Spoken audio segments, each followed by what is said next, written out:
Bonjour à toutes et à tous, bienvenue sur le plateau ATEP au cœur du salon Cyclo pour cette dernière conférence du salon, il faut bien une dernière, sur les recommandations professionnelles de mise en œuvre des filières agréées d'assainissement non collectif.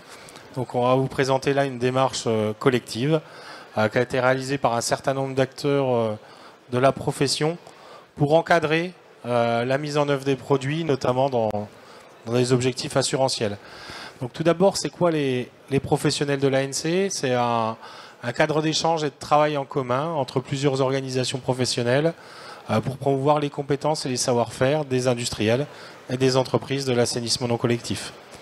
Donc ça rassemble l'ATEP, donc notre syndicat des acteurs du traitement des eaux de la parcelle, la CNATP qui rassemble des artisans installateurs et la Fédération Maillage qui regroupe plusieurs syndicats, dont le SINABA, qui est le syndicat national des bureaux d'études d'assainissement, et le SNEA, qui est le syndicat national des entreprises d'assainissement, qui fédère les gens qui font l'entretien des dispositifs, des vigilangeurs. Donc l'idée, c'était de se rassembler dans ce cadre-là, déjà pour valoriser la chaîne de valeur, et de se dire qu'on a chacun un métier, chacun des responsabilités, mais quand même malgré tout, parler d'une seule voix, parce qu'on a tous un seul et même objectif, qui est la pérennisation des installations d'assainissement non collectif. Donc pour avoir des assainissements pérennes et de qualité, il y a plusieurs étapes clés. C'est déjà d'avoir une étude de conception à la parcelle qui permette d'aller vers un dispositif adapté, qui réponde aux attentes du maître d'ouvrage et également à la configuration de sa parcelle et de son bâti. Une deuxième étape, ça va être la réception des travaux pour attester d'une bonne mise en œuvre de l'installation. Et là, sur les règles professionnelles que je vous propose, on est vraiment sur ce sujet-là de la mise en œuvre du dispositif. Et ensuite, à un sujet très très important, qui est porté depuis longtemps et qui a du mal à percoler, c'est l'obligation d'entretien et de maintenance pour toutes les installations d'assainissement non collectif, qu'elles soient traditionnelles ou agréées. Il y a un besoin d'entretien et de maintenance pour pérenniser ces installations. Donc pour illustrer tout ça, un petit focus sur la sinistralité. On allait regarder des données au niveau de l'agence qualité construction sur ce qui avait été déclaré dans le cadre de la dommage ouvrage et pris en garantie sur de l'ANC. On se rend compte déjà que sur la période 2015-2023, donc sur 8 ans, il y a eu 371 dommages qui concernaient des installations d'assainissement non collectif pour des maisons individuelles. Donc très très peu finalement.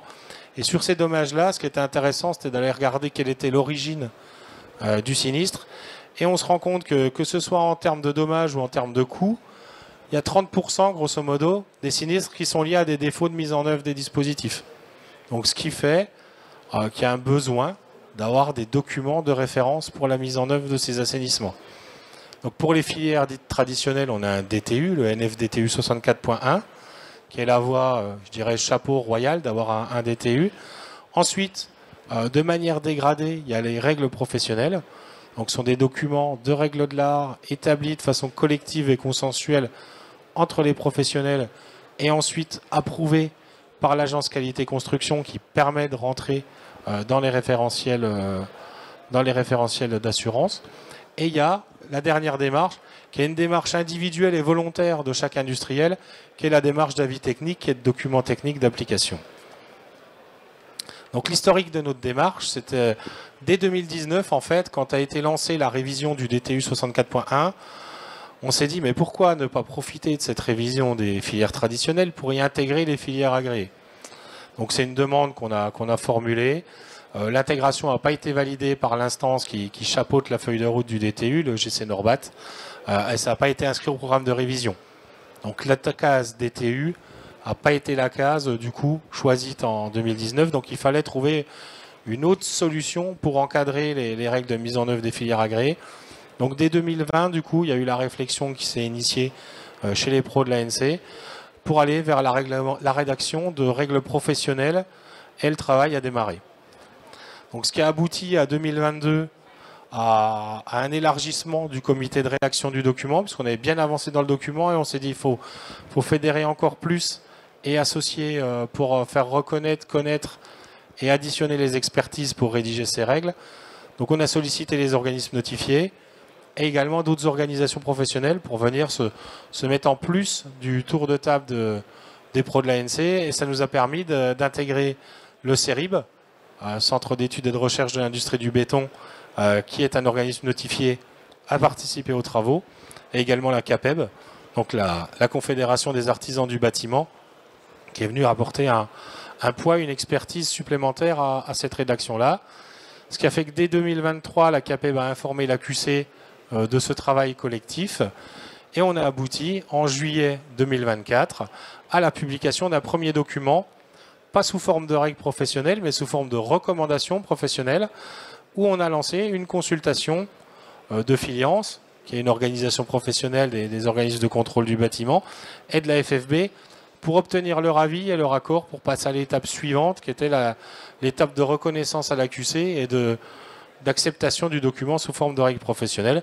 Et on est toujours à cette étape. On a les commentaires de Filiance qui vont nous permettre de générer une version 2 du document, et on est toujours en attente des éléments de la Fédération française du bâtiment.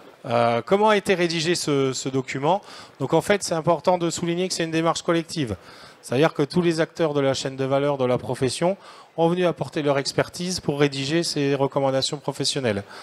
Ce qu'on a fait également ensuite, c'était de se mettre à la portée de la personne à qui était destiné le document, c'est-à-dire l'entreprise de travaux, l'installateur. Donc il fallait qu'on réponde aux préoccupations et au niveau d'attente des terrassiers, des maçons, des entreprises de travaux publics et de paysage, pour leur donner l'information essentielle qu'ils ont besoin pour installer ces produits-là, tout en ne leur donnant pas un cours et en sachant qu'on s'adresse à un professionnel qui sait faire du terrassement, qui sait faire du remblai, qui sait poser des produits. Donc c'était l'acculturation et les spécifications de ces filières-là qu'il fallait mettre en avant dans le document. Donc ça nous a permis de rédiger des spécifications claires, vérifiables, dans le respect du cadre de la procédure d'agrément. C'était un des axes importants de la contribution du CERIB, c'était de vérifier que ce document s'inscrive bien dans le corpus des textes qui encadrent l'assainissement non collectif et qu'on ne soit pas à côté de ces règles-là. On a fait un document de 44 pages. Pourquoi? Parce que les documents longs, ils sont mal lus, ils sont mal connus et peu appliqués. Donc l'idée, c'était d'aller à l'essentiel. Il est concis, clair et net. Le sommaire s'inspire de règles professionnelles existantes, donc sur notamment celui de mise en œuvre des chapes fluides à base de ciment. Donc si je rentre un petit peu dans le contenu de ce document-là, donc son champ d'application, c'est les travaux d'exécution des ouvrages d'assainissement non collectif, qui sont composés de produits agréés, marqués CE. Donc marqué CE sur la partie 3 de la norme et sur la partie 6. Donc pour les dispositifs de traitement complet et les dispositifs de traitement secondaire. Le contenu du document, donc il reprend ce que je disais tout à l'heure, la trame de règles professionnelles comme on les connaît par ailleurs, un domaine d'application, un état des documents réglementaires et techniques de référence, des généralités, où on présente les différentes filières et leur implantation, une partie sur les matériaux et matériels, où on parle des tuyaux, des tampons, des réhausses, des boîtes et des postes de relevage. Tout ce qui est modalité de manutention, de stockage, du matériel et des matériaux, tout ce qui se passe avant le chantier. Et ensuite les modalités de réalisation du chantier, donc réalisation des terrassements, des remblayages, des branchements, la mise en œuvre des ventilations. Et ensuite tout ce qui va être relation avec le client, le maître d'ouvrage. Donc c'est le devis, la phase réalisation, la phase réception des travaux, des conseils d'entretien, l'importance de mettre en place la traçabilité et le suivi des installations. Donc il y a un point sur la prévention des risques liés au chantier, spécifique au chantier d'assainissement non collectif, et un point sur la formation des professionnels. Et on retrouve en annexe toute une série de documents types, la trame d'une étude de conception, la trame d'un modèle d'autocontrôle, la trame du PV, tout ce qui est modèle de cahier de vie et règles communes d'usage et d'entretien des installations. Donc voilà, j'ai pris quelques extraits pour vous montrer comment se présentait le document. Donc on est sur des textes assez courts et essentiels avec beaucoup d'illustrations.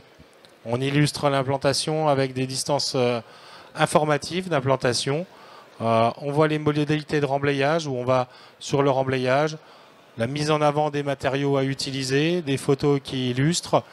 Sur la partie relation client, qui n'existe pas toujours dans d'autres documents autour de l'assainissement non collectif, c'est important de faire ce point sur les assurances, les garanties, les responsabilités des uns et des autres, et la formation du professionnel. Il existe un référentiel de formation qui a été développé dans le cadre du plan d'action national sur l'assainissement non collectif, donc à la charge des ministères écologie et santé. Et c'est important de faire référence à cette formation et d'inciter les installateurs à aller vers de la formation spécifique à la mise en œuvre de ces produits. Et ensuite, il y a la partie, donc là on a vu la partie bleue du document, et la partie verte qui est la partie des annexes, où là on a le modèle d'étude de conception à la parcelle, la grille d'autocontrôle qui se présente comme ça, le modèle de PV de réception, donc des documents qui peuvent être réutilisés tels qu'ils sont par le professionnel. Donc voilà la trame de cahier de vie. Donc j'en ai fini sur ce document, qui est un document assez important. Il faut qu'il soit emparé par les installateurs, les artisans installateurs des systèmes d'assainissement non collectif, mais aussi connu et reconnu par les assureurs. Il est important que l'installateur aille bien voir son assureur pour être sûr que sa décennale ne le couvre pas que pour des filières traditionnelles d'assainissement. Bien vérifier qu'il soit couvert soit pour le produit qu'il veut installer, soit de façon générique pour ses installations. Et notre démarche, elle va bien dans ce sens-là, dans la reconnaissance de ce document, son passage en statut de règle professionnelle, qui permettra d'apporter un réel service à l'installateur, c'est-à-dire que du moment où il a une assurance garantie décennale assainissement non collectif, il sera couvert, qui pose des filières traditionnelles ou des filières agréées. Donc je vous remercie pour votre attention et je vous souhaite une bonne fin de salon.